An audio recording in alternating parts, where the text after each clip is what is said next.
Atendi o telefone com a espécie de esperança que só uma mãe carrega.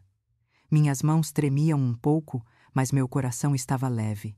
Meu filho Daniel deveria estar planejando o dia mais feliz da vida dele, e eu me imaginava ali sentada na primeira fila, com lágrimas de orgulho nos olhos. Mas a voz que respondeu não carregava alegria. Carregava gelo. Casamos na semana passada, disse Sofia, minha nora, com o tom afiado, cada palavra saindo de forma calculada. Só convidamos quem merecia estar lá. Merecia. Essa palavra me cortou como um chicote. Apertei o telefone contra o ouvido, certa de que tinha escutado errado. Mas o silêncio de Daniel do outro lado confirmava que não havia engano. Por 3 anos eu os mantive de pé. Mês após mês paguei o aluguel do apartamento deles no centro. Comprei os móveis onde descansavam, a cama em que dormiam, a geladeira, que abriam todas as manhãs. Quando ficaram doentes, fui eu quem correu até a farmácia. Quando chegavam os feriados, eu embrulhava os presentes e enchia a mesa com comida. E agora, quando meu único filho finalmente fez seus votos, eu não fui sequer digna de uma cadeira na cerimônia. O vestido azul claro que eu havia comprado para a ocasião ainda estava pendurado no armário com as etiquetas intactas, como se zombasse de mim. Eu tinha me imaginado nas fotos de pé ao lado do meu filho, minha mão apoiada no braço dele.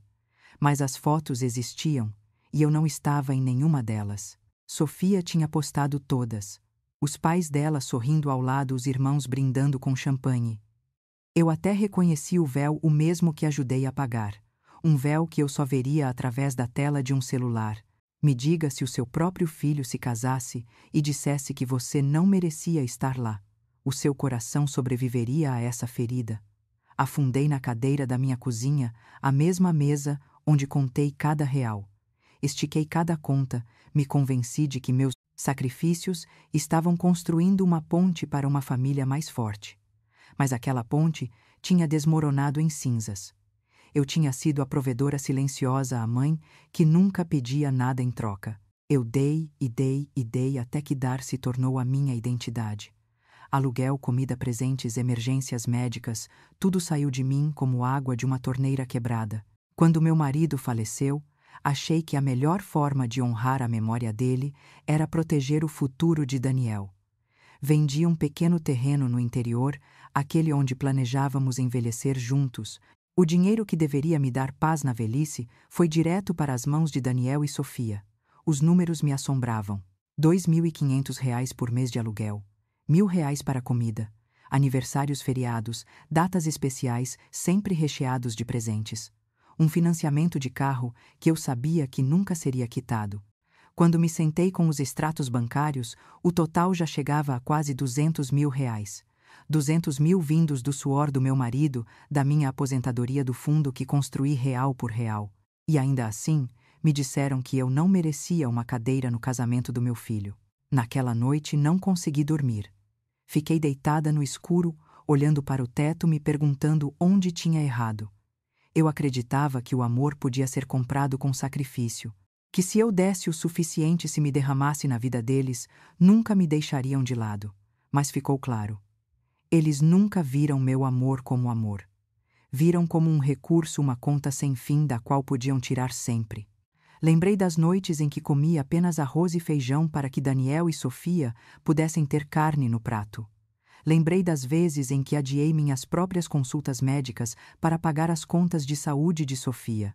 Lembrei de ficar na fila do banco exausta, mas determinada, transferindo o aluguel no último minuto para que nunca soubessem o que era enfrentar uma ameaça de despejo. Cada lembrança não era calorosa, era amarga, era uma contagem da minha própria desaparição. E então, como se o destino quisesse martelar a lição, o telefone tocou novamente. A voz de Sofia não era mais afiada, era doce, quase trêmula. Elizabeth, disse ela, o aluguel está atrasado este mês. O proprietário está ameaçando nos despejar. A senhora poderia transferir o dinheiro hoje. Fiquei em silêncio, o telefone encostado no ouvido. Por anos atendia a esse chamado sem hesitar. Corria para o banco, reorganizava meus planos, engolia minhas próprias necessidades, mas dessa vez não. Respirei fundo, calma mesmo, com as mãos tremendo. Sofia, eu disse, eu já te avisei uma vez. Só ajudo quem merece. E agora não é o seu caso. O silêncio do outro lado foi mais profundo do que qualquer outro que já conheci. Eu podia ouvir meu próprio coração ecoando no peito. Pela primeira vez em anos não era eu quem tremia. Era ela. Elizabeth, eu não entendo, ela gaguejou. Sempre fomos especiais para a senhora. Sempre disse que eu era como uma filha. As palavras dela escorriam com a mesma falsa doçura de sempre. A mesma voz que usou para pedir dinheiro para o vestido de noiva, para a lua de mel, para as alianças, para cada capricho, cada desculpa, cada exigência. Mas desta vez eu não cedi. Fechei os olhos e deixei as palavras dela caírem como cinzas. Você já chegou ao ponto em que os pedidos já não te tocam mais, em que as mesmas vozes que antes te controlavam de repente soam ocas naquela noite. Quando finalmente desliguei o telefone, não chorei de tristeza. Chorei de raiva, de alívio, de algo que se quebrava e se abria dentro de mim. A mulher que acreditava que o amor precisava ser comprado já não existia. No lugar dela, uma nova mulher estava despertando. Quando a linha finalmente ficou muda, permaneci sozinha na cozinha. A casa estava em silêncio, mas dentro de mim havia uma tempestade. Pensei em cada real, cada hora, cada lágrima que tinha dado. O número se gravou na minha mente como um monumento cruel: 200.000. 200.000 que deveriam ter sido minha segurança, minha paz, minha chance de envelhecer tranquila. Em vez disso, construíram para eles uma vida onde eu era invisível. Apoiei as palmas na mesa. A madeira gasta pelos anos parecia um peso que me mantinha firme. Pela primeira vez em anos, eu não esperava a ligação de Daniel. Não esperava que Sofia viesse com um sorriso. Não reorganizava minha vida em torno deles. Eu estava parada. E nesse silêncio, algo mudou. Olhei para o espelho no corredor ao passar. O rosto que me encarava estava marcado pelos anos de sacrifício, mas por trás das rugas havia uma nova dureza, uma nova decisão. Meus olhos, cansados como estavam, carregavam uma chama que não via há décadas. Eu já não era a mulher que dava até não sobrar nada. Eu era a mulher que lembrava que também importava. Na manhã seguinte preparei um café. O cheiro encheu a casa quente e familiar. Mas dessa vez não pensei em servir uma segunda xícara para Daniel. Não pensei em guardar o último pedaço de pão para Sofia. Pensei apenas em mim. Você sabe o que é isso depois de anos desaparecendo nas necessidades dos outros. Acordar e perceber que ainda está aqui, que pode escolher a si mesma. Sentei com meu talão de cheques, meus extratos, minha caneta. Os números contavam a história da minha tolice, mas também me diziam outra coisa. Eu ainda tinha o suficiente para viver, para recomeçar, para reconstruir. Não era tarde demais. Meu coração estava pesado, mas ainda pulsava, e isso era suficiente para dar o primeiro passo. Quero te perguntar, se estivesse no meu lugar depois de dar e dar até não sobrar nada, você finalmente diria: não? Conte para mim nos comentários. Sua voz importa e eu quero ouvi-la. Porque a minha história estava apenas começando. Na manhã seguinte àquela ligação, abri meu notebook. Eu não deveria ter feito isso, mas uma parte de mim precisava de provas, precisava ver o que meu coração já sabia. E lá estavam, as fotos do casamento. Sofia de branco, radiante, o sorriso aberto e triunfante. Daniel ao lado dela, o braço orgulhosamente entrelaçado no dela. Ao redor, rostos iluminados pelo riso, taças erguidas em celebração. Os pais dela, os irmãos, os amigos, todos menos eu. Foto após foto passava diante dos meus olhos. Eu tinha ajudado a pagar pelo vestido que ela usava, pelas flores que carregava, pelas alianças que trocaram. O meu dinheiro estava costurado em cada detalhe, mas a minha presença tinha sido apagada como se eu nunca tivesse existido. Apertei a mão contra a tela, tentando em vão alcançar o rosto do meu filho, o menino que um dia embalei nos braços, o menino que sussurrava: "Eu te amo, mãe." Mas o homem daquelas fotos não me procurava, nem sequer percebia a minha ausência. Um frio se espalhou dentro de mim, não o frio de uma noite de inverno, mas o frio da traição, da constatação de que eu havia despejado minha alma em um poço sem fundo. Fechei o notebook, mas as imagens ardiam em mim. Não saíam. Me diga se você visse o casamento do seu filho e descobrisse que foi apagada das fotos, como o seu coração suportaria. Fiquei parada à janela por muito tempo, olhando a rua silenciosa lá fora. Crianças brincavam ao longe, suas risadas levadas pelo vento. E pensei comigo, houve um tempo em que a risada do meu filho era a música da minha vida. Mas agora, nem no dia mais feliz dele havia lugar para mim. Naquela noite, abri meu guarda-roupa. O vestido azul claro, ainda pendurado ali, protegido pelo plástico intocado. Eu o tinha comprado meses antes, imaginando o orgulho que sentiria ao usá-lo no casamento de Daniel. Até sapatos combinando, eu tinha escolhido simples, mas elegantes para não envergonhá-lo diante dos amigos. Agora o vestido me zombava. Nada mais era do que uma fantasia para uma peça da qual eu nunca recebi um papel. Passei a mão pelo tecido macio e suave, e por um instante quase ouvi a voz do meu marido já falecido. Você está fazendo demais. Elizabeth, ele me advertiu uma vez. Precisa guardar algo para si mesma, mas eu não tinha ouvido. Acreditei que dar tudo garantiria para sempre o amor de Daniel. Em vez disso, me tornou descartável. Afundei na beira da cama, os sapatos repousando aos meus pés como duas testemunhas silenciosas da minha esperança tola. As lágrimas que vieram não foram suaves. Arrancaram-se de mim quentes e furiosas, escorrendo em ondas que eu não conseguia conter. Chorei, não apenas pelo casamento do qual fui excluída, mas por cada momento em que perdoei a frieza deles, cada vez que silenciei minhas próprias necessidades, cada real que entreguei em troca de migalhas de afeto. E enquanto chorava, algo mais crescia dentro de mim. Não fraqueza, não desespero, mas fúria. Sussurrei para o quarto vazio. Eu não sou invisível. Eu não sou inútil. O som da minha própria voz me assustou. Era forte e mais alto do que esperava, carregando uma convicção que eu não ouvia havia anos. Enxuguei o rosto e, quando olhei novamente para o vestido, já não vi beleza. Vi correntes. Você já percebeu que as coisas que acreditava trazer alegria eram, na verdade, as mesmas que te mantinham presa? Naquela noite, dobrei o vestido de volta no saco e o empurrei para o fundo do armário.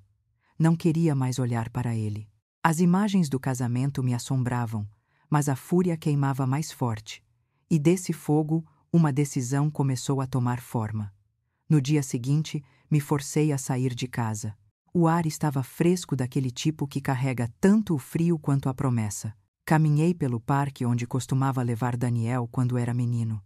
Ainda podia vê-lo correndo à frente, sua risada ecoando entre as árvores, a mãozinha estendida para segurar a minha. Mas agora, a lembrança trazia um gosto amargo. Aquele menino tinha desaparecido. No lugar dele estava um homem que podia se casar sem mim, que podia olhar nos meus olhos e permitir que a esposa dissesse que eu não era digna. Parei em um banco e me sentei, o corpo pesado de tristeza. O som das crianças brincando por perto era ao mesmo tempo reconfortante e cruel. Um dia eu tinha estado no centro daquela alegria. Agora era apenas espectadora. O peso disso me esmagava até eu achar que iria quebrar. Mas então algo mudou. Talvez fosse o jeito como a luz do sol atravessava as folhas ou a brisa carregando o cheiro da terra viva. Pela primeira vez entendi que a minha história não tinha acabado. Eu tinha sido apagada da celebração deles, mas eu ainda estava aqui. Ainda tinha ar nos pulmões, força nas mãos e uma vontade que não tinha sido esmagada. E naquele momento fiz uma promessa a mim mesma. Eu não seria mais a mulher que dava até desaparecer. Não mendigaria mais migalhas de amor. Não compraria mais um lugar na vida de pessoas que me tratavam como nada. Eu escolheria a mim mesma. Meu coração ainda estava partido, sim. Mas dentro daquela fratura, uma semente foi plantada. Uma semente de decisão, uma semente de mudança. Me diga se você estivesse no meu lugar, continuaria perdoando, ou finalmente diria basta. Escreva sua resposta nos comentários. Quero saber se você também já enfrentou essa escolha, porque o que viria a seguir mudaria tudo. A luz da manhã atravessava minhas cortinas fina e pálida, como se até o sol hesitasse em me tocar. Sentei-me na beira da cama, com o café esfriando nas mãos, e sussurrei para o silêncio. Hoje eu escolho a mim. As palavras soaram estranhas na minha boca, mas poderosas. Vesti-me devagar, cada botão, cada passo deliberado, como se estivesse colocando uma armadura. A bolsa pendia pesada no meu braço, e a cada passo em direção ao banco, meu coração batia forte contra as costelas. As portas de vidro automáticas se abriram, o sibilo suave me saudando como um aviso. Lá dentro, o ar cheirava a madeira polida e papel recém-impresso. O som leve dos teclados e o murmúrio ocasional de vozes se misturavam num zumbido constante. Eu já havia passado por aquelas portas inúmeras vezes, sempre com urgência, sempre com medo de que, se eu atrasasse, Daniel e Sofia perderiam o apartamento ou ficariam sem comida. Mas hoje eu não estava ali para salvá-los. Eu estava ali para me salvar. A gerente Dona Helena levantou os olhos quando me aproximei. Seu sorriso era educado e ensaiado. Ela já me tinha visto tantas vezes que eu me perguntava se reconhecia o ritmo da minha vida no padrão das minhas transferências. Bom dia, Dona Elizabeth, disse calorosamente. O que posso fazer pela senhora hoje? Outra transferência. Inspirei fundo os dedos apertando a alça da bolsa. Não. Vim para cancelá-las. Todas elas. As sobrancelhas dela se ergueram levemente. Todas elas, sim, respondi. Minha voz tremia no início, mas eu afirmei. Por 3 anos enviei dinheiro como um relógio. Aluguel, comida, emergências. Mas percebi uma coisa. Eu não estava dando por amor. Eu estava dando por medo. Medo de que, se eu parasse, os perderia. Mas medo não é amor. Pela primeira vez, a máscara profissional de Dona Helena escorregou. O olhar dela suavizou e ela se inclinou um pouco para a frente. A senhora não está sozinha, sabia? Já vi muitos pais virem aqui esvaziar suas economias para filhos que nunca dizem obrigado. Generosidade deve ser um presente, não uma corrente. As palavras dela me atingiram como uma verdade que eu sempre soube, mas nunca ousara dizer. Correntes era exatamente o que eu estava usando. Os papéis deslizaram pela mesa. Meu nome impresso no rodapé de cada página, esperando pela minha assinatura. Peguei a caneta. Minha mão tremia, não de dúvida, mas com o peso do alívio. A primeira assinatura arrastou-se pela página como uma lâmina cortando anos de silêncio. Na segunda, minha mão se firmou. Na terceira, uma estranha calma se espalhou por mim. A cada traço de tinta, senti o peso no peito afrouxar, como se correntes de ferro se rompessem uma a uma. Quando coloquei a caneta de lado, Dona Helena reuniu os formulários com um aceno silencioso. Está feito, disse suavemente. Nenhuma outra transferência sairá desta conta a menos que a senhora escolha. As palavras ecoaram na minha mente, a menos que a senhora escolha. Escolha. Uma palavra que eu não reivindicava há tempo demais. Saí do banco com os papéis dobrados cuidadosamente na bolsa. O ar de outono mordia minhas bochechas fresco e cortante, mas em vez de recuar eu o acolhi. Cada respiração parecia liberdade entrando nos meus pulmões. No caminho de volta passei pelo pequeno café que Daniel adorava quando era menino. Eu podia vê-lo com 8 anos sorrindo com chocolate borrado nos lábios, pedindo mais um biscoito. A lembrança me atingiu com doçura e dor. Em algum momento dos anos, aquele menino desapareceu, substituído por um homem que media meu valor em reais. Cheguei em casa e parei diante da porta. A fechadura brilhava sob o sol velha, e gasta uma testemunha silenciosa de todas as vezes em que eu os deixei entrar sem questionar. Vasculhei a bolsa e tirei a caixa com as novas fechaduras que havia comprado naquela manhã. Enquanto dispunha as ferramentas, minhas mãos voltaram a tremer. Mas desta vez não era medo. Era determinação. Cada giro da chave de fenda raspava alto no metal, ecoando pelo corredor como uma declaração. Quando a última peça se encaixou, pressionei a mão contra a porta. Isto é meu, sussurrei. Minha casa, minha vida. Caminhei devagar por cada cômodo, vendo minha casa com novos olhos. A mesa da cozinha, onde antes eu empilhava as contas atrasadas de Daniel, agora estava vazia, sua superfície polida, e esperando pelos meus próprios planos. O sofá onde Sofia se espalhava com o celular, mal me reconhecendo, estava vazio. O silêncio ao meu redor era espesso, mas não parecia abandono. Parecia libertação. Fui até a janela, o sol da tarde derramando-se pelo chão. Do lado de fora, o bairro seguia sua vida tranquila, crianças pedalando bicicletas, uma vizinha podando suas roseiras. Por anos, eu apressei meus passos consumida pelas crises de Daniel, pelas emergências de Sofia, pela urgência constante de mantê-los à tona. Agora, pela primeira vez em anos, eu parei e deixei a vista me alcançar. Você já descobriu que o silêncio antes temido pode ser mais doce do que a companhia que te esgota. Naquela noite, tirei um caderno que tinha comprado há muito tempo, mas nunca abrira. A caneta pairou sobre a primeira página incerta. O que escreve uma mulher que esqueceu de si mesma. Lentamente comecei a listar os pedaços de mim que tinha abandonado. Livros que deixei de lado, como o romance que meu marido e eu líamos juntos todas as noites. O piano no canto, suas teclas cobertas de pó, esperando uma melodia. As roseiras no quintal agora murchas que um dia floresceram sob meus cuidados. Pequenos sonhos também entrar no clube de leitura da biblioteca, visitar novamente a praia de Florianópolis, escrever cartas para minha irmã Lídia, em Salvador. À medida que a tinta fluía assim, fluía minha respiração. Cada linha não era apenas uma lista, mas uma declaração: eu ainda existia. Ainda tinha desejos, esperanças, uma vida que valia a pena viver. Quando fechei o caderno, o peso no peito tinha mudado. Ainda era pesado, mas agora carregava algo novo, possibilidade. Na manhã seguinte, fiz mais uma ligação.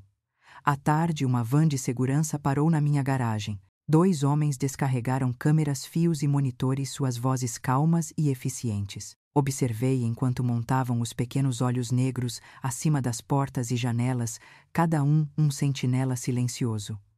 Quando o sistema piscou ganhando vida, senti um aperto no peito. Tristeza porque nunca imaginei ter que me proteger do meu próprio filho. Alívio porque agora, finalmente, eu não estava indefesa. Naquela noite sentei-me à janela com uma xícara de chá. A tela na parede brilhava suavemente, mostrando a rua silenciosa lá fora. Nenhum passo na minha varanda, nenhum carro conhecido. Apenas silêncio envolvendo-me como um manto. E pela primeira vez em anos, eu não esperava a ligação de Daniel. Não me preparava para as exigências de Sofia. Deixei o silêncio ficar e percebi não era vazio. Era paz. A decisão era definitiva. O cordão havia sido cortado. Eu tinha fechado um capítulo, e embora o medo sussurrasse nas bordas da minha mente, eu sabia desta verdade. Eu nunca poderia voltar atrás. Me diga, se você estivesse no meu lugar, conseguiria cortar esse laço. Consegue olhar para o seu próprio filho e dizer: chega. Escreva sua resposta nos comentários.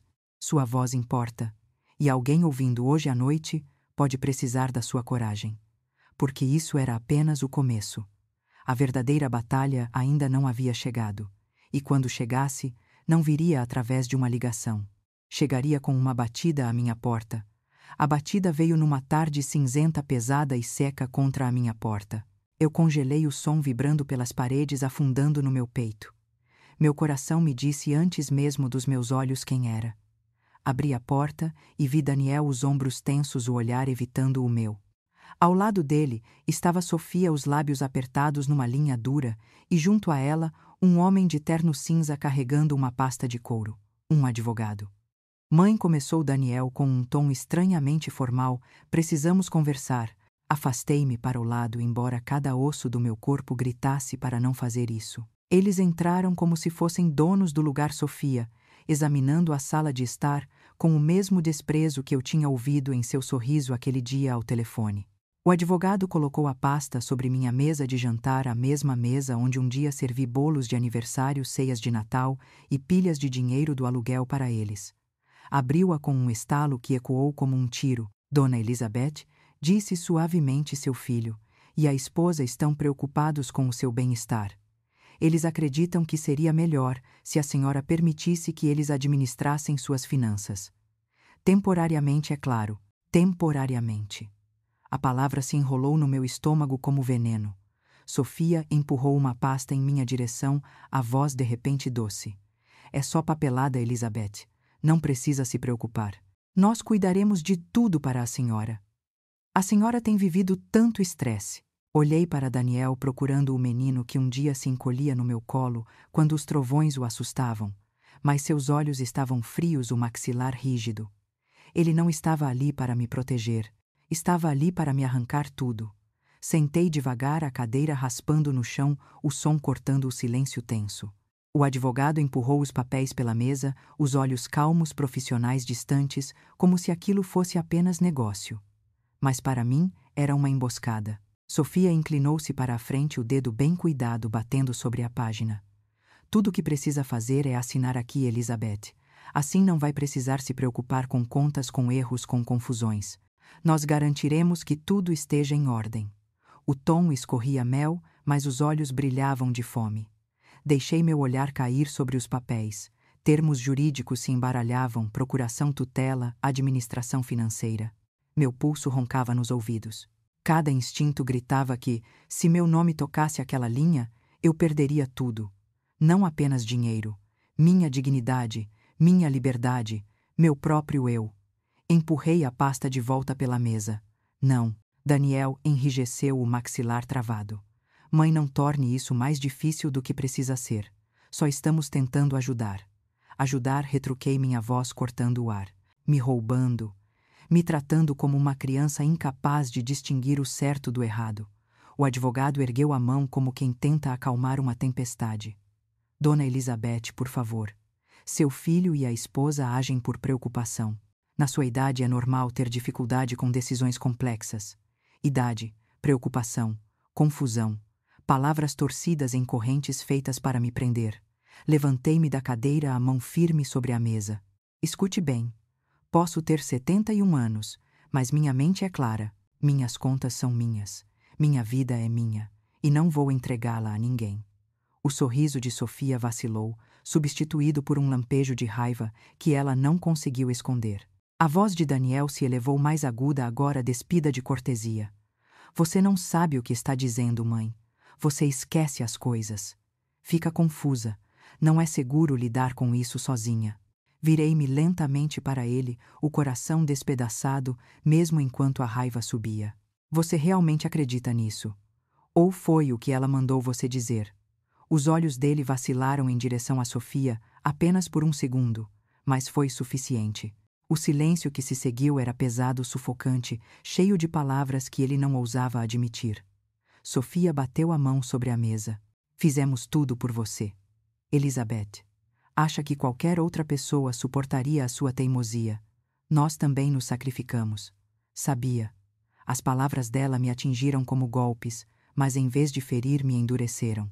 Sacrifício. O que ela tinha dado além de exigências embrulhadas em sorrisos, contas disfarçadas de emergências, manipulação mascarada de cuidado. Endireitei a coluna, sentindo a força subir pela espinha. Não, vocês só tomaram. Sugaram. Me trataram como um banco, não como uma mãe. O advogado pigarreou desconfortável. A caneta batia contra a pasta, mas ninguém mais a tocava. O teatro estava se desfazendo. Daniel esfregou a testa, a voz mais baixa, agora quase suplicante. Mãe, se não assinar, vai se arrepender. Só estamos tentando protegê-la de si mesma. Olhei para ele, o menino que criei, o homem diante de mim, e vi enfim a verdade. Ele não me protegia.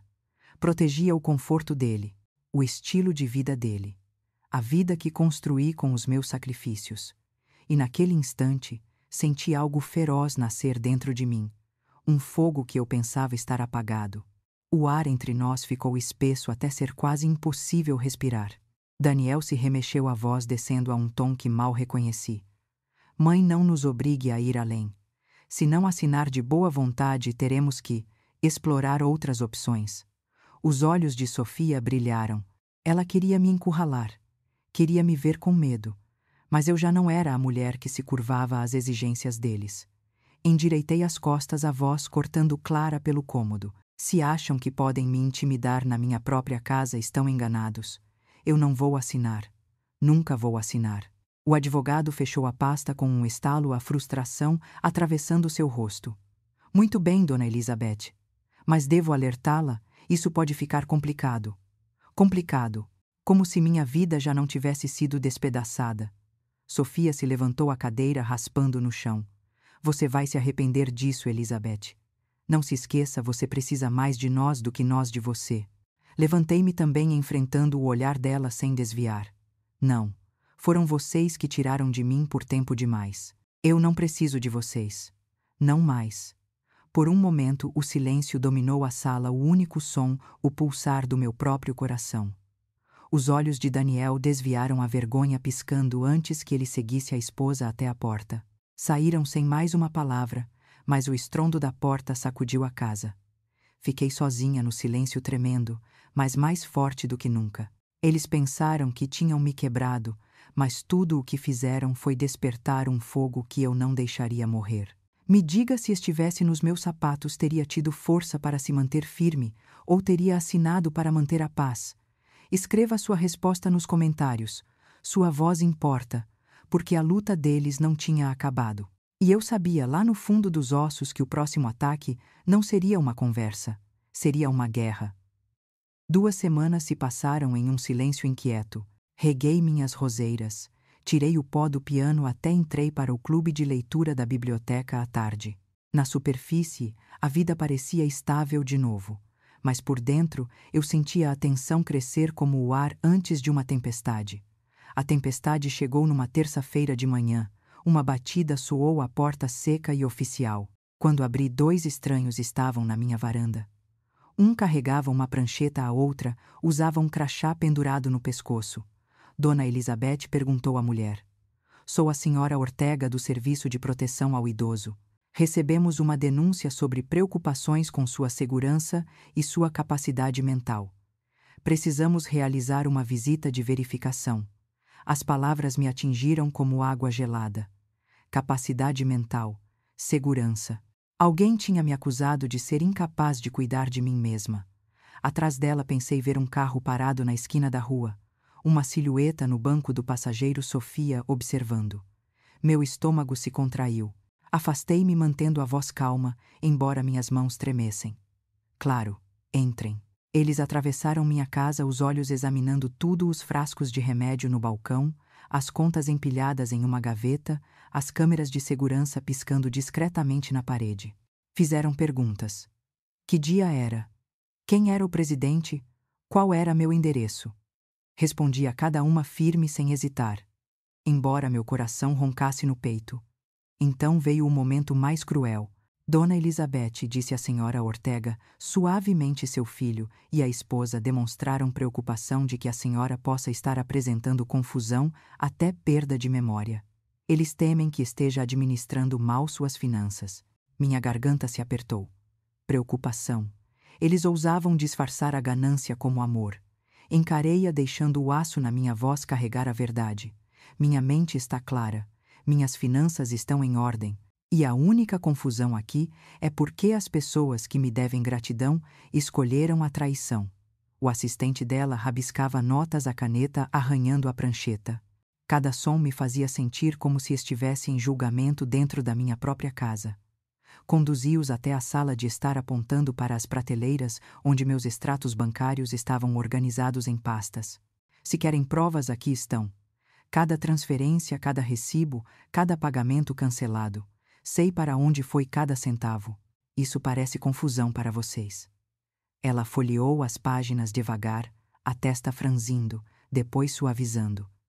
São meticulosos. Sim, respondi firme. Porque eu precisava ser.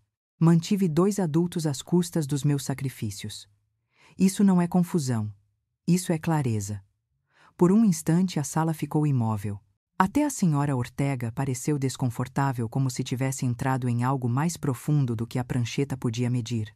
Depois pigarreou. Precisaremos seguir o procedimento. Uma avaliação médica pode ser solicitada pelo tribunal apenas para sermos completos.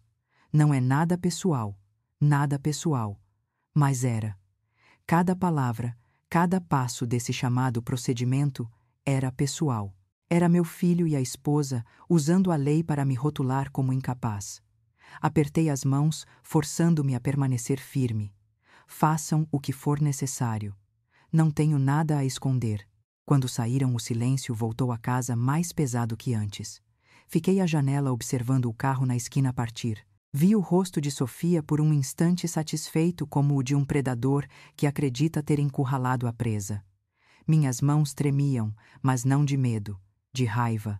Você já sentiu a dor de ser traída 2 vezes, uma pela família e outra pelo próprio sistema que deveria proteger. Lá, naquela noite, liguei para Noah Collins, o advogado que uma amiga tinha procurado durante uma disputa familiar. A voz dele, do outro lado, era calma, firme, como uma corda lançada a alguém que se afoga. Noah, disse eu, tentando conter o nó na garganta, eles estão tentando me pintar como incapaz. Me denunciaram ao Serviço de Proteção ao Idoso. Sei que isso é só o começo. Ele ouviu em silêncio, depois falou com convicção. Elizabeth, o que a senhora descreve é abuso financeiro contra idoso. É mais comum do que se imagina. Mas a lei não é cega se a senhora tiver as provas certas. Guarde cada documento, cada recibo, cada gravação. Não se envolva com ele sozinha. E não tenha medo. A senhora não é fraca. As palavras dele se fixaram em mim como pedra construindo um muro onde o medo tinha aberto rachaduras. No dia seguinte, revirei cada gaveta, cada caixa, puxando registros que guardei por anos. Transferências bancárias, contas de hospital, parcelas de carro, tudo foi para um grande fichário. Página após página, minha história tomava forma, não de confusão, mas de sacrifício incansável. Quando olhei para a pilha de papéis, percebi algo importante. Eles achavam que poderiam me apagar distorcendo a verdade, mas a verdade estava ali em tinta inegável, escrita em números que não mentiam. Ainda assim, a humilhação permanecia. A ideia de que estranhos tinham caminhado pela minha casa, me testado como se eu fosse uma criança. O pensamento de que meu próprio filho alimentara aquelas mentiras.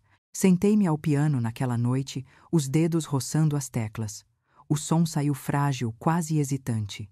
Mas então pressionei mais forte e uma nota soou clara e firme. Assim como eu. Uma semana depois, a carta chegou. Um envelope branco limpo carimbado com o selo do tribunal, exigindo minha presença para uma avaliação médica. Minhas mãos tremeram ao segurá-lo, mas não de fraqueza, de fúria. Eles queriam me arrancar a voz, me reduzir a um diagnóstico. Queriam um laudo médico que dissesse que eu já não era eu mesma. Coloquei a carta sobre a mesa e fiquei olhando até as bordas se desfocarem.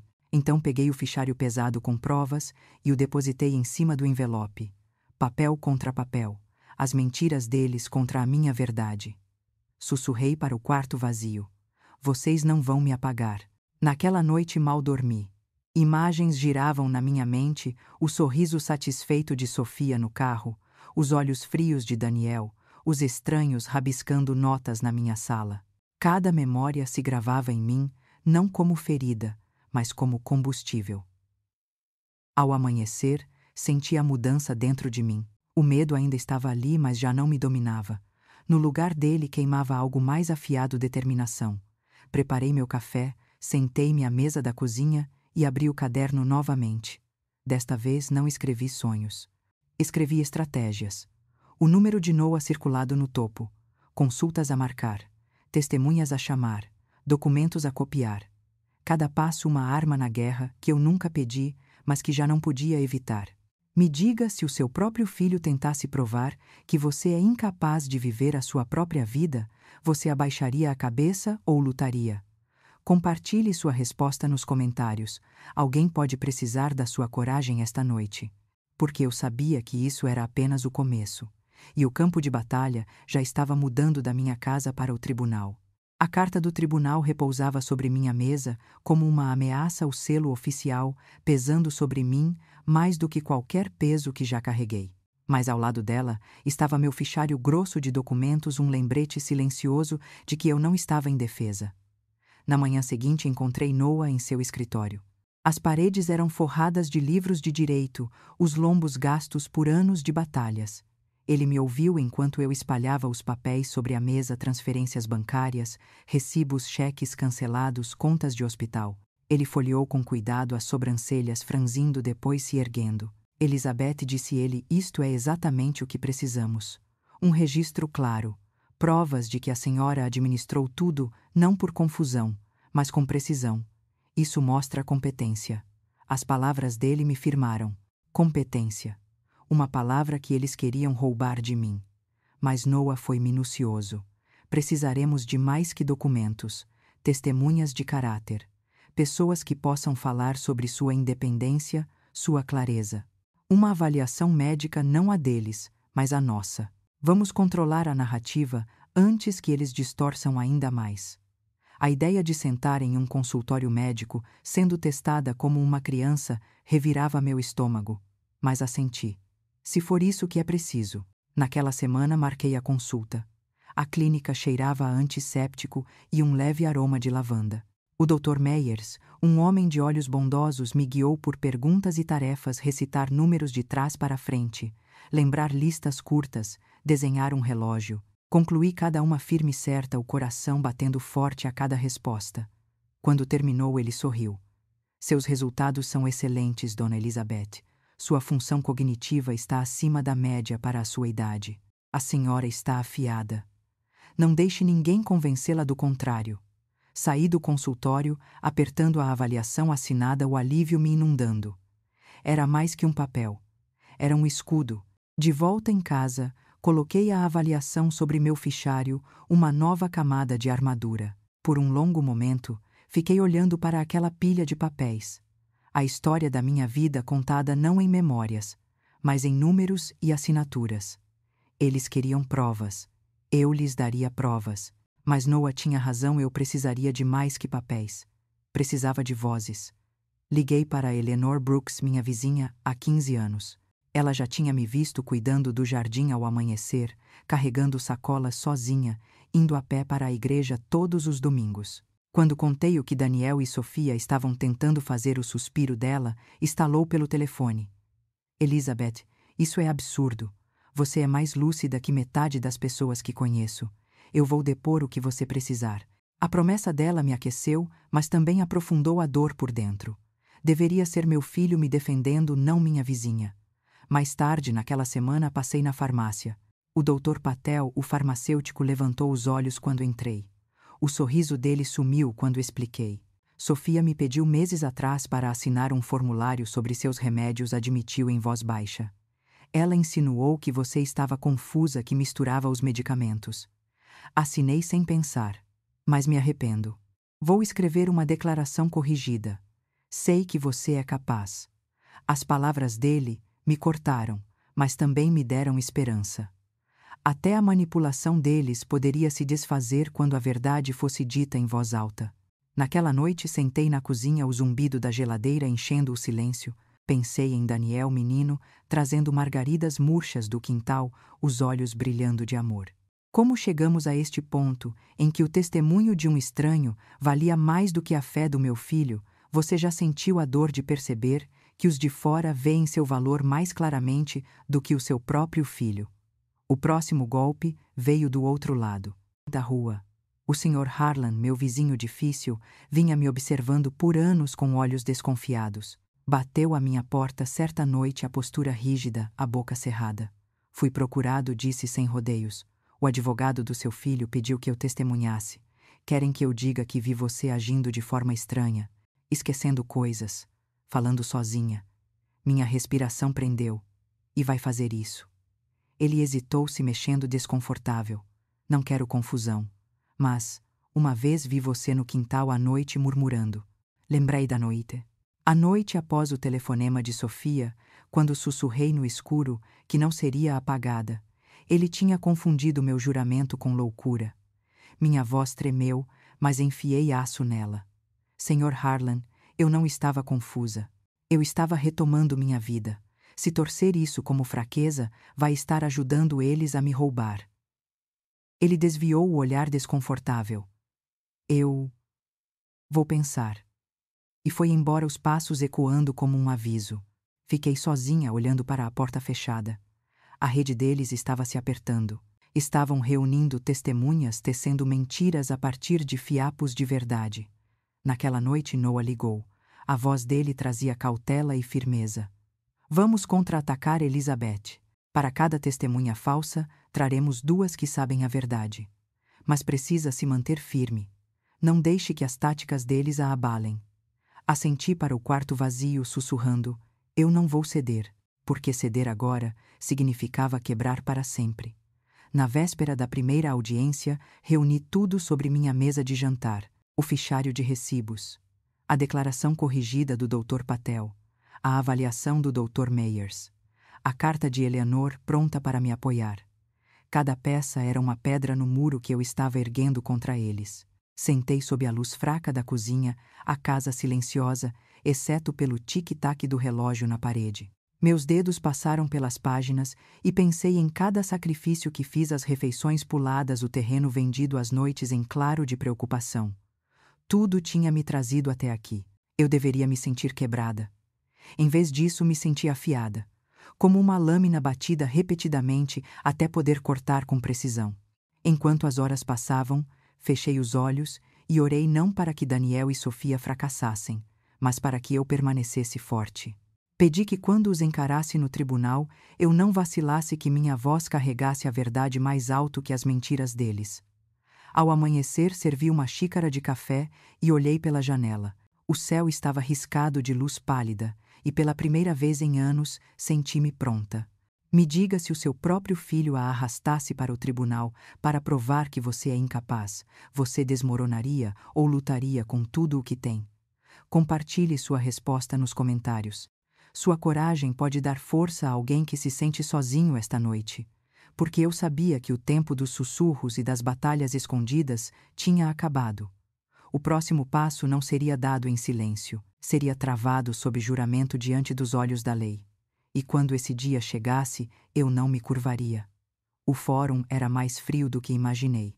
Não em temperatura, mas em espírito. O piso de mármore ecoava cada passo, as paredes forradas de retratos de juízes me encaravam como testemunhas silenciosas. Caminhei ao lado de Noah, meu fichário apertado nos braços como um escudo. Dentro da sala de audiência, Daniel e Sofia estavam sentados na mesa dos autores, o advogado deles inclinado sussurrando.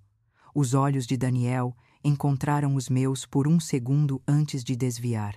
Sofia nem sequer me olhou.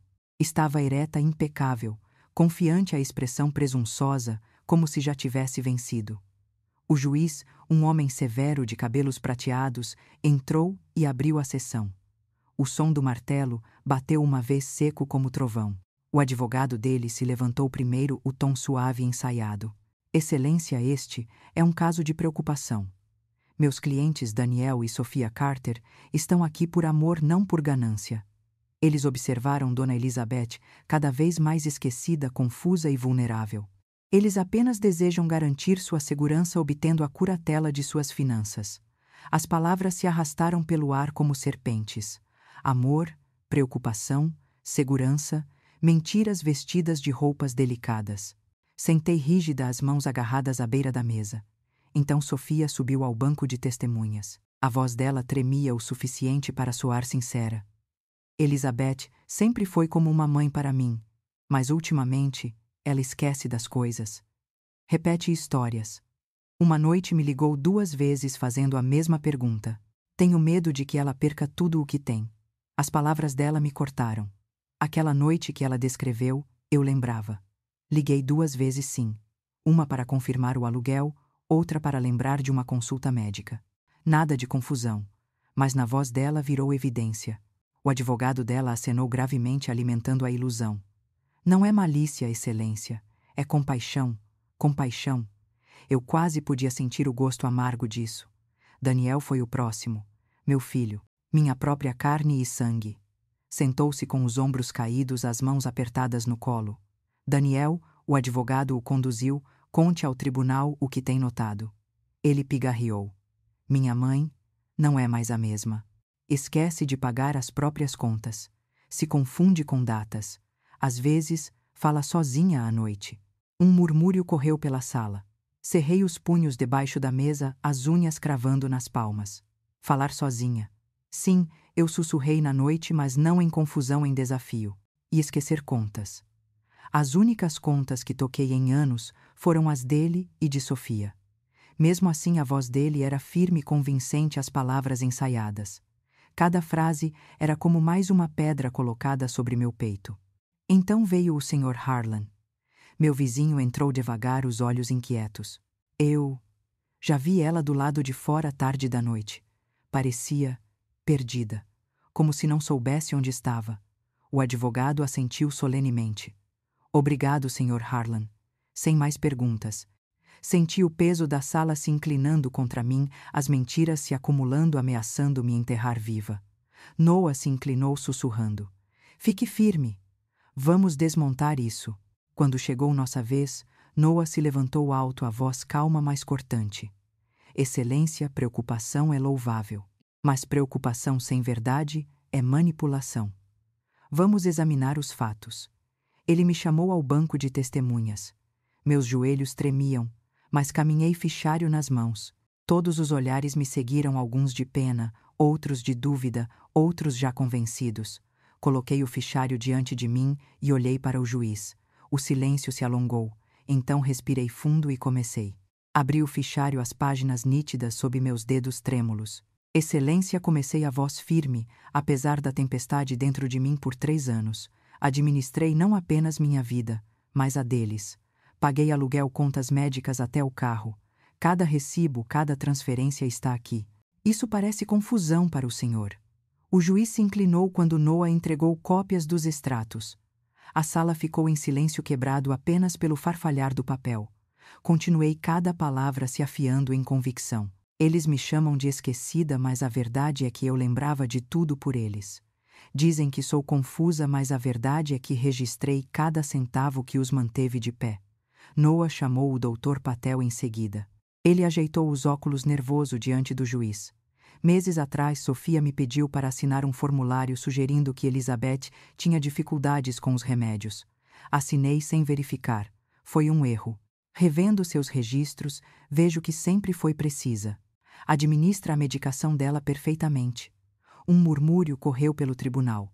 O maxilar de Sofia se contraiu, os olhos faiscando. Então Eleanor subiu ao banco. Moro ao lado de Elizabeth há 15 anos. Vejo ela todos os dias cuidando do jardim, lendo, indo à igreja. Ela é lúcida, independente e mais bondosa que a maioria das pessoas que conheço. Se alguém está confuso aqui, são aqueles que acham que ela não pode cuidar de si mesma. As palavras dela me envolveram como um cobertor, quentes e firmes. Pela primeira vez, senti a balança pesar a meu favor. Noah ergueu-se novamente, o tom firme. E por fim, Excelência, apresentamos uma avaliação médica independente do Dr. Meyers, especialista licenciado. Sua conclusão: a função cognitiva da Sra. Carter está acima da média para sua idade. Não há evidência de declínio. Suspiros percorreram a sala. Olhei para o outro lado. A confiança de Sofia se quebrou, sua máscara deslizando. O juiz colocou os papéis de lado, a expressão impenetrável. Por um instante, a sala prendeu a respiração. Então voltou-se ao advogado deles. Tem alguma resposta a essas provas? O advogado se levantou, o rosto tenso. Excelência, testes de memória podem enganar. Uma única avaliação. O juiz o interrompeu com a mão erguida. Já ouvi o suficiente. A voz dele ecoou como trovão. Este tribunal não existe para recompensar manipulação disfarçada de preocupação. Prendi a respiração. Sofia agarrou o braço de Daniel, as unhas cravando na manga dele. A compostura perfeita dela se desfez, o sussurro cortando o ar. Você prometeu que isso funcionaria. O rosto de Daniel estava pálido, os olhos evitando os meus. O juiz prosseguiu, o olhar firme. A Sra. Carter apresentou registros financeiros claros, testemunhas credíveis e uma avaliação profissional. As alegações de confusão não são sustentadas por evidências. Até minha decisão final, o pedido de curatela está negado. O martelo bateu uma vez, ecoando como um batimento de justiça. Soltei o ar devagar, o alívio me inundando. Pela primeira vez em meses me senti vista não como fraca, não como confusa, mas como eu mesma. Ainda assim sabia que a batalha não tinha acabado. Os olhos de Sofia queimavam em mim quando a sessão terminou, prometendo vingança sem palavras. Me diga, se estivesse onde estive, acusada, traída, quase destituída da própria vida, teria encontrado força para lutar? Compartilhe sua resposta nos comentários. Sua história pode ajudar outra alma a se erguer. Porque, embora eu tivesse vencido esta rodada, a guerra ainda não tinha terminado. O golpe, a segunda audiência, chegou mais rápido do que eu esperava. Meu fichário estava mais pesado com novos depoimentos, mas meu coração se sentia mais leve. Desta vez eu não entrava no desconhecido. Eu entrava num campo de batalha preparada. A sala do tribunal se encheu com um murmúrio baixo de vozes. Daniel estava rígido, ao lado de Sofia, que sussurrava furiosamente em seu ouvido. O advogado deles remexia papéis, a confiança abalada, mas ainda presente. Do outro lado, Noah repousava uma mão firme no meu ombro. Lembre-se, ele sussurrou, a verdade está do nosso lado. O juiz entrou, o martelo batendo uma vez. O silêncio cobriu a sala. Podem prosseguir, disse ele. O advogado dele se levantou, mas suas palavras já não carregavam tanta certeza. Repetiu alegações de confusão, esquecimento, preocupação com meu bem-estar. Mas cada frase soava mais fina, como tecido esticado demais. Então chegou nossa vez. Noah se ergueu, a voz clara e firme. Excelência, minha cliente já provou sua competência por meio de registros, testemunhas e avaliação médica. Hoje apresentamos mais uma prova de manipulação. Ele colocou um pequeno gravador sobre a mesa. Meu estômago se contraiu quando a fita foi reproduzida. A voz de Sofia encheu a sala cortante e descuidada gravada durante aquele jantar de falsa reconciliação. Contávamos com o dinheiro dela para cobrir o contrato. Sem isso estamos afundando. Um burburinho correu pela sala. O rosto de Sofia perdeu a cor, os lábios se entreabrindo em choque. Daniel abaixou a cabeça, a vergonha estampada no rosto. Fiquei imóvel, o coração martelando. Já não era apenas minha palavra contra a deles. Eram as próprias vozes deles os condenando. A sala explodiu em murmúrios, o juiz batendo o martelo 2 vezes. Ordem, ordenou a voz ressoando. O silêncio voltou pesado e sufocante. Sofia agarrou o braço de Daniel, os olhos agitados. Essa gravação foi tirada de contexto, balbuciou a voz trêmula. Mas Noah estava preparado. Contexto. Excelência. O contexto é claro, dependência financeira disfarçada de lealdade familiar. Eles não estavam preocupados com a segurança de Elizabeth. Estavam preocupados em perder o dinheiro dela. O juiz voltou o olhar para Daniel. Senhor Carter, o senhor nega essas palavras. Daniel abriu a boca, depois a fechou. A garganta subindo e descendo como se a verdade tivesse ficado presa ali, sufocando-o. Por fim murmurou: Eu não me lembro. Mentiras. Mentiras fracas caindo vazias diante do eco da voz gravada de Sofia. Noah avançou. Excelência, minha cliente sofreu não apenas exploração financeira, mas também abuso emocional. Ser excluída do casamento do próprio filho, depois de financiar a vida deles, isso não é esquecimento da parte dela. Isso é crueldade da parte deles. Todos os olhos na sala se voltaram para mim. Endireitei-me, deixando o silêncio assentar antes de falar. Eu não estou confusa. Eu não estou quebrada. Eu dei por amor e eles transformaram em correntes. Não vou mais usá-las. Minhas palavras cortaram o ar da câmara, baixas, mas afiadas como uma lâmina. O juiz se recostou, os dedos entrelaçados. Estudou-me por um longo momento, os olhos indecifráveis. Então assentiu uma vez, devagar e deliberado. Muito bem, disse ele. Darei meu veredicto. A voz do juiz cortou o silêncio, deliberada e firme. Este tribunal reconhece a seriedade destes processos. Retirar a autonomia de uma pessoa não é decisão pequena. Requer prova incontestável de incapacidade. Ele fez uma pausa, os olhos percorrendo a sala, repousando brevemente em mim antes de se voltarem para Daniel e Sofia.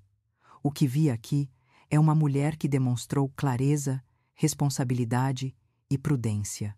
A senhora Carter apresentou registros financeiros, avaliações médicas e testemunhas credíveis. Essas não são ações de uma mente confusa, são ações de uma mente capaz. Um tremor percorreu meu corpo, embora eu mantivesse o rosto firme. O juiz continuou, o tom mais severo agora. O que preocupa este tribunal não é a capacidade da senhora Carter, mas o comportamento daqueles que alegam agir em seu melhor interesse. Manipulação, exploração, tentativas de usar a lei para benefício próprio. Sofia se remexeu no assento, o rosto pálido, os dedos se contorcendo. Daniel mantinha os olhos fixos na mesa, o maxilar travado. Noah estava ao meu lado, o queixo erguido, mas eu podia sentir a tensão irradiando dele. Estávamos tão perto, mas até o martelo bater, nada era certo. O juiz pegou seus papéis. Portanto, é a decisão deste tribunal, prendi a respiração. Cada músculo do meu corpo se enrijeceu, aguardando as palavras que decidiriam se eu continuaria livre ou se me tornaria prisioneira da minha própria vida. O martelo bateu uma vez seco como trovão. Este tribunal nega o pedido de curatela. A senhora Carter mantém total controle sobre suas finanças e assuntos pessoais. Além disso, alerta os autores se houver novas tentativas de assédio ou exploração. Este tribunal não hesitará em impor sanções. Por um momento, as palavras não fizeram sentido. Ficaram suspensas no ar, pesadas e definitivas, até penetrarem em mim como luz rompendo as nuvens.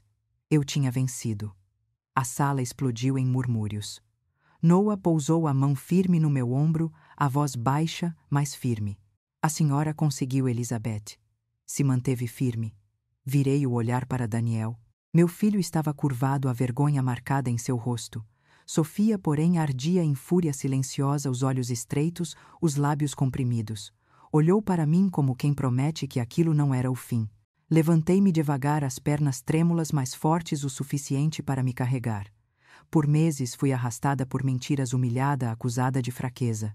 E ainda assim, estava ali vitoriosa. Ao sair do tribunal, o sol de outono me encontrou nos degraus, quente contra meu rosto. Pela primeira vez em anos, senti o peso se levantar. Eu estava livre não porque me deram liberdade, mas porque a tomei de volta. Me diga, se fosse despido por mentiras diante do mundo, você teria encontrado forças para lutar até o fim. Compartilhe sua resposta nos comentários. Sua história pode ser a luz que outra pessoa precisa esta noite. Porque, embora a justiça tivesse sido feita, as cicatrizes da traição ainda corriam fundo. A lei me deu justiça, mas meu coração ainda precisava lidar com a perda do menino que um dia chamei de filho.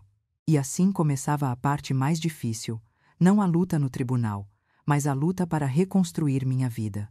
3 semanas depois do martelo do juiz cair, acordei para uma manhã que parecia diferente. O ar que entrava pelas cortinas era mais suave, quase gentil, carregando consigo a promessa de mudança. Pela primeira vez em anos, eu não acordava com ansiedade. Eu acordava com possibilidade. Caminhei pela minha casa devagar, tocando as bordas dos móveis, a superfície fria da mesa da cozinha, as teclas empoeiradas do piano. Essas paredes tinham visto meus sacrifícios, minhas dores, minhas batalhas. Agora veriam meu renascimento. A primeira mudança que fiz foi simples, mas profunda. Pintei a cozinha de novo. O bege sem graça que Sofia um dia criticou como ultrapassado desapareceu. Escolhi um amarelo claro, quente e brilhante, uma cor que me lembrava a luz da manhã. A cada pincelada, eu sentia que não estava pintando apenas paredes. Estava pintando por cima de anos de silêncio, de apagamento, de viver apenas para os outros. Eleanor apareceu numa tarde, os olhos arregalados diante do novo brilho. Elizabeth, é como se sua casa tivesse voltado a sorrir. As palavras dela me fizeram rir, um som que eu não ouvia de mim mesma há tempo demais. À noite, eu me sentava à mesa, não mais com contas ou cartas de advogados, mas com romances que tinha deixado de lado há anos. Reabri páginas que um dia compartilhei com meu marido, a memória dele caminhando ao meu lado, enquanto as palavras me levavam para longe. Você já voltou a algo que um dia amou e sentiu como se uma parte perdida de si tivesse sido restaurada. Foi isso que senti a cada página virada. Pela primeira vez em anos, o silêncio da minha casa não era pesado, era vivo. O jardim foi o próximo. Por tempo demais, minhas roseiras tinham sido deixadas para murchar, pétalas enroladas e marrons caules sufocados por ervas daninhas. Numa manhã de sábado, vesti as luvas e ajoelhei na terra. O chão estava fresco sob meus dedos e o cheiro do solo enchia o ar. Enquanto cavava, podava e regava, lembrei das tardes que costumava passar ali com meu marido. Ele dizia: um jardim reflete quem o cuida. Se você cuida, ele floresce. Se abandona, ele morre. Olhando para as roseiras, agora percebi que ele não falava só das flores, falava de mim. Quando o sol começou a se pôr, pequenos botões despontavam da terra, frágeis mas determinados. Limpei a terra das mãos e sorri. Meu jardim voltaria a florescer. E eu também. Alguns dias depois, fui à biblioteca. Assinei meu nome na lista do clube de leitura da tarde, algo que sempre sonhei, mas nunca ousei fazer. A sala cheirava a papel e café, cheia de vozes animadas discutindo histórias. Pela primeira vez, eu não era a provedora, a salvadora, a acusada.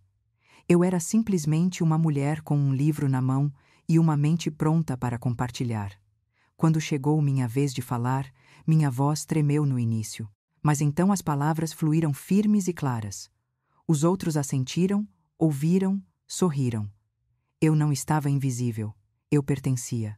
Você já entrou em uma sala e percebeu que não precisava provar nada a ninguém. Só precisava ser você mesma. Esse foi o presente que a biblioteca me deu. Naquela noite, voltando para casa sob os postes de luz, senti uma alegria quieta crescer em mim, pequena, mas certa como os botões no meu jardim esperando para florescer. Uma noite levantei a pesada tampa do meu velho piano. As teclas estavam amareladas, algumas um pouco desafinadas, mas me chamavam como um velho amigo. Sentei os dedos pairando incertos sobre elas.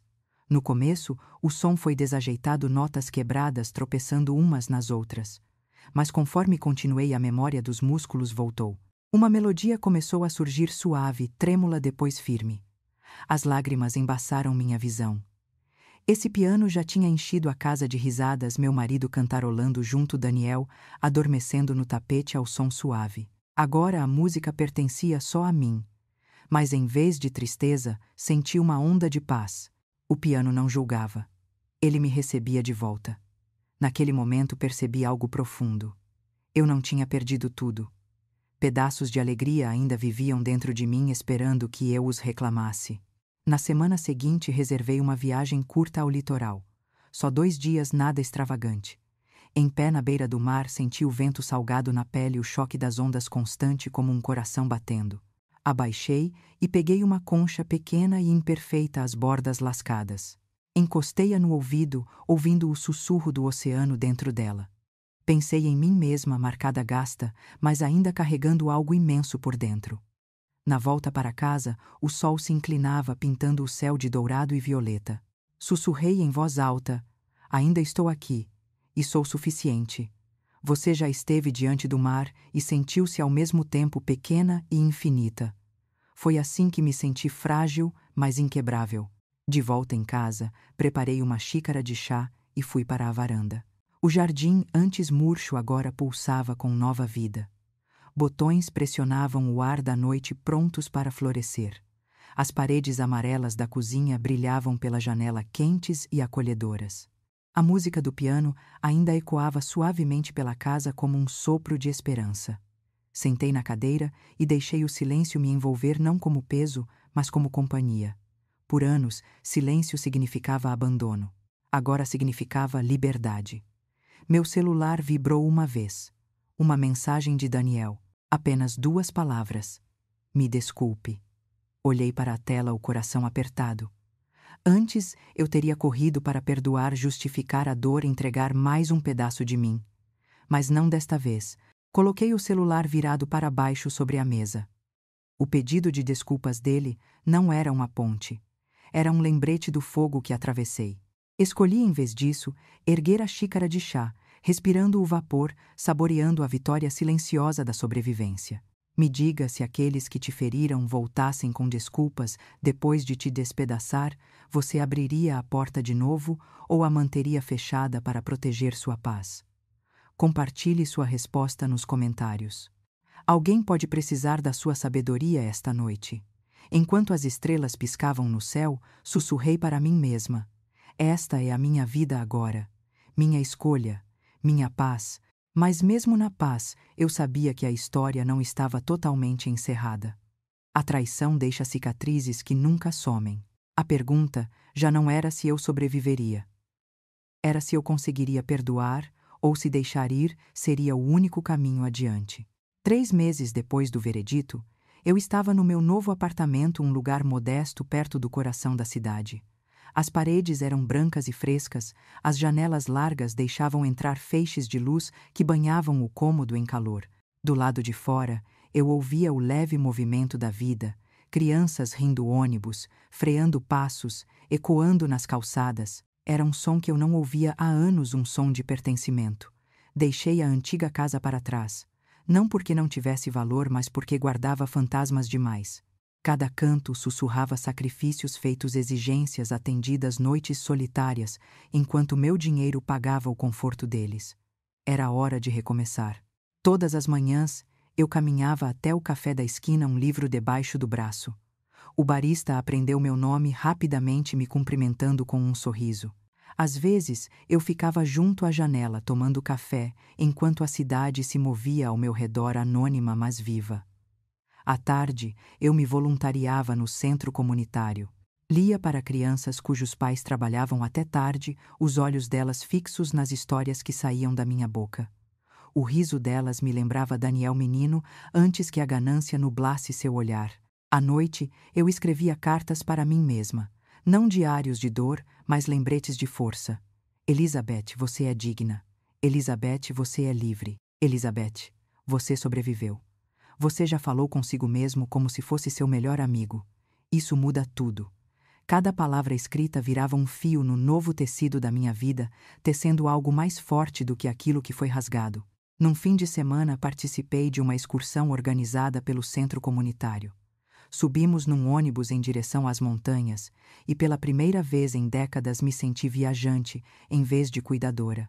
As estradas sinuosas nos levaram a um vale, onde o ar era fresco, a grama coberta de orvalho, e o céu se estendia largo e infinito. Caminhei por uma trilha, passos lentos, mas firmes, a respiração misturada ao cheiro de pinho. O mundo ao meu redor era vasto, e ainda assim eu me sentia pequena da melhor forma possível. Eu já não estava presa a uma vida definida por obrigações. Eu fazia parte de algo maior, viva, liberta, solta. Naquela noite, nos reunimos em volta de uma fogueira. As chamas estalavam faíscas, subindo para o céu estrelado. Uma mulher ao meu lado virou-se e perguntou suavemente: "Por que você veio nesta viagem?" Hesitei, depois respondi com honestidade: "Porque finalmente tive a chance. Porque por tempo demais minha vida foi gasta financiando os outros e eu esqueci como viver por mim mesma." Ela assentiu, os olhos brilhando à luz do fogo. "Então este é o seu começo." As palavras dela se assentaram em mim, quentes e seguras. Um começo era exatamente isso. Na volta de ônibus, olhei para o horizonte pintado de dourado pelo pôr do sol. Pensei no passado não com raiva, mas com clareza. Minha história foi marcada por traição, mas essas cicatrizes não me quebraram. Elas me esculpiram em alguém novo. Você já olhou para suas cicatrizes e percebeu que não são sinais de fraqueza, mas de sobrevivência. Foi isso que carreguei comigo naquela noite. De volta à cidade, comecei a criar novos rituais. Aos domingos caminhava até a feira livre, cesta na mão, enchendo-a com pão fresco, maçãs e flores.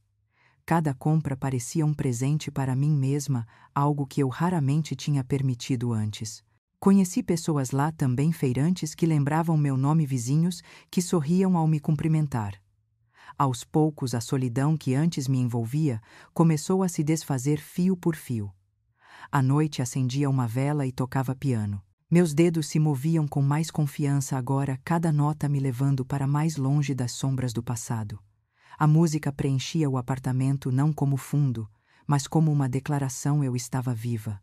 Às vezes, tarde da noite, eu ia até a varanda. As luzes da cidade brilhavam abaixo, um mar de janelas iluminadas contra a escuridão. Pensava então em Daniel. Meu filho, meu único filho. A ausência dele ainda doía, um vazio que nenhum veredito poderia apagar. Mas eu também sabia desta verdade, sobrevivi sem a aprovação dele e podia continuar assim. O perdão rondava as bordas da minha mente, incerto, frágil. Eu estava pronta? Ainda não. Talvez nunca. Mas abrir mão das correntes não exigia perdão. Exigia escolher a paz. E paz era o que eu finalmente estava aprendendo a segurar. Você já percebeu que cura não é apagar a dor, mas construir algo mais forte ao lado dela? Essa foi a lição que levei para cada noite silenciosa. No primeiro dia da primavera, peguei um trem até o litoral. A viagem foi longa, mas a vista pela janela se desenrolava como uma promessa. Campos ficando verdes, rios cintilando sob o sol, o horizonte se estendendo largo e sem fim. Quando pisei na areia, o vento me envolveu fresco e salgado. As ondas batiam contra a praia firmes e eternas, como se estivessem esperando para me receber. Caminhei descalça na beira à água fria, correndo sobre meus pés, lavando mais do que o pó da viagem. Pensei na jornada atrás de mim, nos sacrifícios que um dia me definiram, na traição que quase me quebrou no tribunal onde lutei pela minha liberdade. E pensei na jornada à frente, preenchida não de medo, mas de escolha. Abaixei, peguei uma concha e a segurei junto ao ouvido. Suas bordas eram ásperas, a superfície gasta, mas dentro ainda carregava o eco do mar. Sorri porque entendi. Eu também carregava ecos de dor, mas também carregava o som da sobrevivência. Naquela noite, quando o sol se pôs, escrevi no meu caderno: eu não sou invisível, eu não estou quebrada, eu sou livre. Me diga se você tivesse atravessado traição, perda e a luta pela sua própria dignidade, que palavras escreveria para si mesmo? Compartilhe nos comentários. Sua voz pode se tornar a força que alguém precisa esta noite. Enquanto as ondas avançavam e as estrelas surgiam, sussurrei para o oceano, para mim mesma, para quem quisesse ouvir: isto não é o fim, isto é o começo.